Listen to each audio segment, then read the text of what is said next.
Hello, my name is Simonaz and welcome to another Simonaz Guide video. Today I've got your Rogue PvE guide for Phase 2 of Season of Discovery. We're going to talk about the best talents, consumables, and ability rotations you should be using to deal the most damage you can on your Rogue in the Gnomeregan raid. As usual, I'm not trying to waste your time, so let's get right to it and talk about the talents.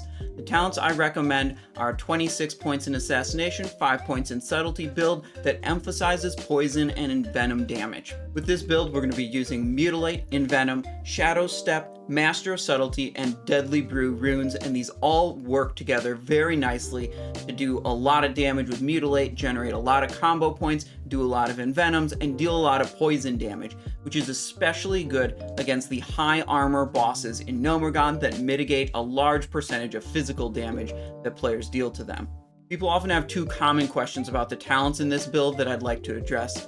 First is the opportunity talent. If you read the tooltip, it suggests that you have to be behind the target to gain the benefit of this talent, and that's just bad wording on the tooltip. Mutilate will gain bonus from the opportunity talent, whether you're in front, behind, or to the side of your target. You don't have to worry about that.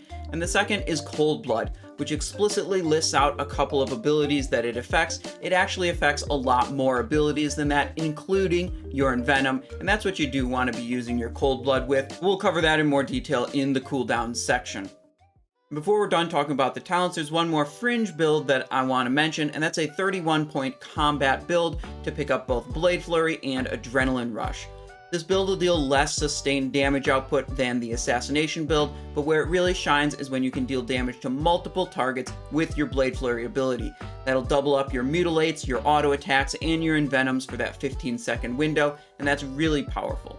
This build will use the same runes as the Assassination build, but again, in general, I don't recommend you use this, but you should just know that it's there for your two-target situations. Let's talk about the consumables next. This is classic WoW, so there are a lot of consumables we can prepare and bring to a raid to enhance our performance. And I'm going to talk about them roughly in descending order of importance. So we talk about the most important ones first. That's Elixir of Agility, giving you 15 agility for 1 hour. That's more stats than some of your items give. Definitely an important one to bring if you're trying to do a lot of damage. Thistlety that we had in Phase 1 is still good, still giving you 100 energy, still letting you do way more abilities. It's definitely a high impact consumable you should definitely be bringing to every raid as a rogue. For your strength buff, the best one this phase is going to be Scroll of Strength 3. However, this can be kind of expensive. The alternatives are Scroll of Strength 2, giving you only 9 strength, or Elixir of Ogre Strength, giving you 8 strength. You're going to want 1 strength buff, none of those stacked together. You just pick the best one that you're willing to acquire. After that, we have Shadow Oil. This is going to serve as your temporary weapon enhancement. You're not going to use rogue poisons on your weapons. That's covered by your Deadly Brew rune. And ideally, you don't want to use solid sharpening stone, but that is the alternative if you can't afford Shadow Oils. Shadow Oil will always go on your offhand weapon, and if you're in a group where you do not have Wild Strikes or Wind Fury from a Feral Druid or a Shaman, you can put Shadow Oil in your main hand also. Phase 2 also brings us our first food buff consumable that actually provides a damage output, and that's the Dragon Breath Chili.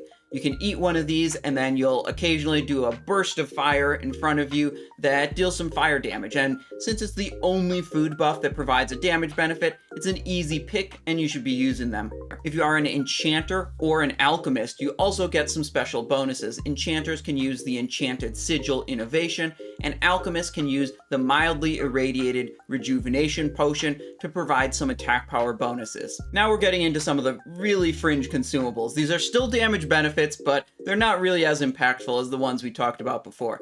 The Elixir of Coalesced Regret that we used for our epic crafting quest in Phase 1 actually gives you +1 to all stats. It doesn't say so in the tooltip, but it does. Drink one and look at your stats, you'll see.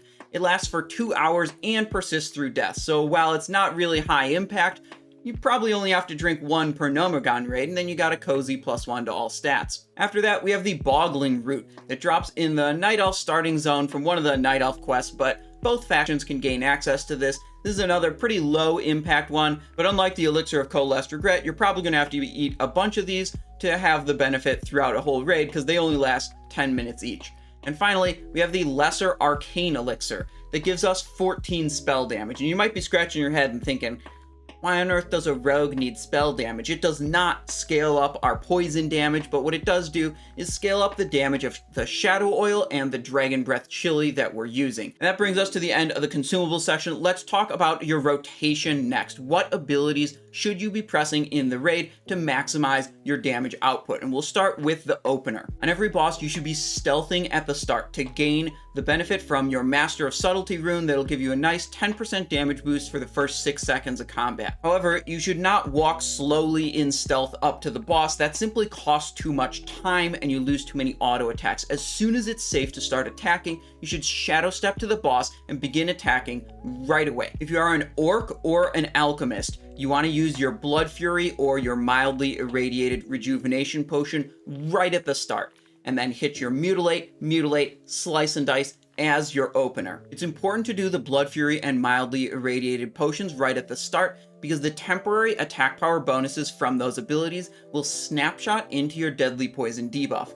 What this means is that if you apply the initial 5 stacks of deadly poison while these buffs are active, that 5 stack of deadly poison will retain the benefit from that increased attack power for its entire duration, even after Blood Fury or the potion fade away. So as long as that 5 stack of deadly poison never drops, you see a substantial increase in your deadly poison damage for having applied the initial stacks during those temporary attack power bonuses. Similarly, your Master of Subtlety snapshots into the deadly poison as well. However, to capture the full value of this effect, you actually only need to apply 1 stack of deadly poison during the Master of Subtlety, which is basically going to happen every single time, so you don't need to worry about it too much. After the opener comes the sustained rotation, what you're basically going to repeat for the remainder of the fight, and it's remarkably simple. You're going to mutilate all the way up to 5 combo points, then you're going to wait until you have around 60 to 70 energy, then you're going to slam an Envenom, and you're going to repeat the cycle. By waiting to 60 to 70 energy before you do the Envenom, it means the Mutilates that follow up will be able to be cast during that short Envenom buff that gives you increased poison application chance. So those Mutilates will have increased poison application chance, and that's great. Now, if you wanted to make it a little more complicated, you could be casting Slice and Dice during your sustained rotation, but as far as I can tell, this doesn't really have a substantial damage difference between just spamming Envenom. However, if you want to, this is how you would do it. You would look to cast Slice and Dice when it is not already active, when you happen to land on 4 combo points, like you didn't get a Ruthlessness proc from your last finishing move.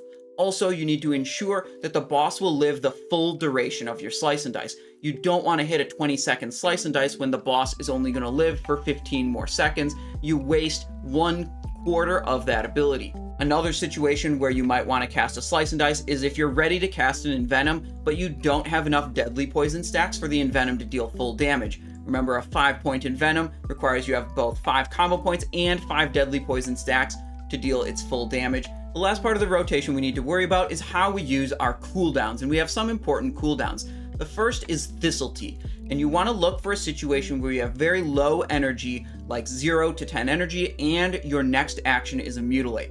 So you can slam that Thistletea, go up to 100 energy, and press a Mutilate right away. Being at low energy to start with ensures you get the maximum energy gain from pressing the Thistletea, and when your next action is going to be a Mutilate, that means you're going to be able to spend energy really quickly, so you're not going to waste any of your next normal energy regeneration tick like you might if you had a finishing move as your next action. Our Cold Blood cooldown is pretty simple. You just want to use it on your first fully juiced 5 combo point Envenom. That's going to be the most value gained from guaranteeing a critical strike with Cold Blood. And finally, since we have the Master of Subtlety rune, Vanish acts as a little bit of a DPS cooldown, allowing us to gain access to that Master of Subtlety buff mid-combat if we want to. There's a couple ways you can do this. You can use it right before you're going to use Thistletea because you're about to press a whole bunch of different abilities. You could use it during your opener while you still have Blood Fury active for increased attack power. Or the safe bet is to save it in case you ever drop Deadly Poison. You're going to want to Vanish to reapply Master of Subtlety, so your reapplication of Deadly Poison has that snapshotted benefit in it. And that's all I have for you today for Gnomeregan Rogue PvE. That should be enough information for you guys to go into Gnomeregan, knock it out, deal a lot of damage, and prove all the haters wrong that rogues aren't really as bad as people keep saying. I've been very busy with trying to crank out a lot of Phase 2 quality content for you guys while maintaining a lot of streaming hours, but I just can't do everything myself. We will have a gearing guide coming soon, talking about all the different gear you can get, as well as boss tips and tricks coming soon when I have a little bit more experience to actually give you that quality information you guys desire. If you want to see a gearing guide in non-video format, my Discord is linked in the video description, and I have links to 80 upgrades pages, and also the guides on Wowhead are live for that now, so you can check them out there as well. Thank you so much for watching. I hope you guys have a great day. I hope you guys are having a blast in Gnomeregan in Season of Discovery. I know I am. And as always, I appreciate your support. Thank you very much, and have a great day.